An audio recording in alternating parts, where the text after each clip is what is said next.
Alright here is where is Conor น้องโตอยู่ไหนลูกน้องคอนนี่อยู่นี่เองจ๊ะเอ๋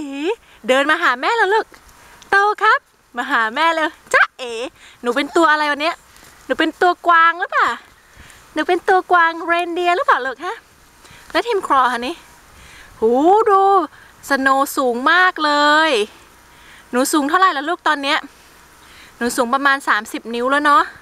ทีนี้สโนว์เนี่ยเท่าหนูก็แปลว่าสโนว์30นิ้วเหมือนกันเฮ้ยขาแข็งหรือยังขาแข็งหรือยังโตครับเดินมาหาแม่อุ๊บเกือบล้มเนี่ยลูก Let him crawl honey will be so cute มันนี่ลูกโตครับเย็นเอาไม่ร้องลูกไม่ร้องหนาวเหรอครับลูกหนาวเหรอ Went up his arm. Okay done Yeah